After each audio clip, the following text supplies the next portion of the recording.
Hello, तो आज मैंने अपने डे की स्टार्टिंग की है करंट अफ़ेयर की क्लास के साथ क्योंकि करंट अफ़ेयर की क्लास हो जाता है तो फिर करंट अफ़ेयर का टेंशन ऐसे ही छूट जाता है क्योंकि डेली बेसिस पे करंट अफ़ेयर करना बहुत ही ज़्यादा ज़रूरी है। करंट अफ़ेयर की क्लास करने के बाद वैसे तो मैं बैठी थी अर्थमेटिक की क्लास करने के लिए और 2-3 क्वेश्चन किए और मेरा फ़ोकस नहीं बन पा रहा था तो फिर मैं अर्थमेटिक को छोड़कर फिर मैं पज़ल की प्रैक्टिस करने में लग गई थी क्योंकि जब कुछ समझ नहीं आता है तो फिर मुझे पज़ल ही समझ आता है। पढ़ाई को कुछ समझ नहीं आ रहा है करके तो छोड़ नहीं सकते, इसीलिए फिर मैं पज़ल में स्विच कर गई थी। और पज़ल भी मैं हाई लेवल का नहीं उठाई थी, आरआरबी क्लर्क मेंस लेवल का ही पज़ल सॉल्व कर दी थी जिसमें कि पज़ल के लेवल अच्छे थे, आरआरबी पीओ लेवल के थे। और मैं पज़ल सॉल्व करना स्टार्ट करती हूँ तो पहले से ही मैं 2-3 प्रोजेक्शन स्टार्टिंग में ही बना के चलती हूँ क्योंकि बाद में फिर एलिमिनेट हो ही जाता है। प्रोजेक्शन देखते ही मुझे समझ नहीं आता है कि कौन सा सही होगा, इसीलिए मैं सारे प्रोजेक्शन को लेकर चलती हूँ।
लंच करने के बाद फिर मैं लॉन्ग ब्रेक ले ली थी क्योंकि मुझे पढ़ाई करने का बिल्कुल भी मन नहीं कर रहा था। उसके बाद फिर मैं सोची कि नहीं मन कर रहा है करके बैठे रहूँगी तो फिर बैठे ही रह जाऊँगी।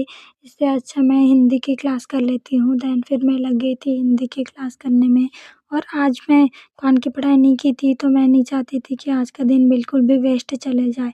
इसलिए फिर मैं हिंदी की 2 क्लास कर ली थी। और मेरे साथ ऐसा होता है कि कभी-कभी मैं एकदम फ़्लो में पढ़ाई करने लग जाती हूँ, तो फिर कभी-कभी मुझे बिल्कुल भी पढ़ने का मन नहीं करता। ऐसा लगता है कि कब तक पढ़ाई करूँ, कब ये पढ़ाई का ख़त्म होगा। मैं आप सबको डिमोटिवेट नहीं करना चाहती हूँ, पर जो मेरी रियलिटी है मैं बस उसको बता रही हूँ।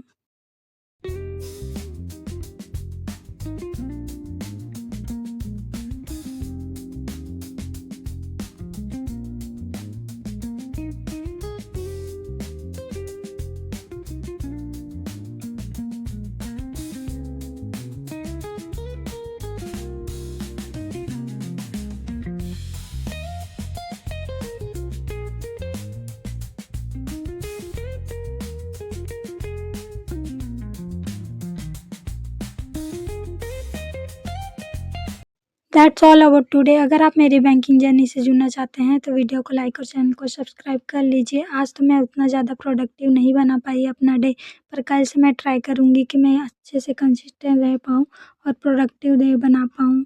तो मिलते हैं कल के टारगेट के साथ। Thanks for watching.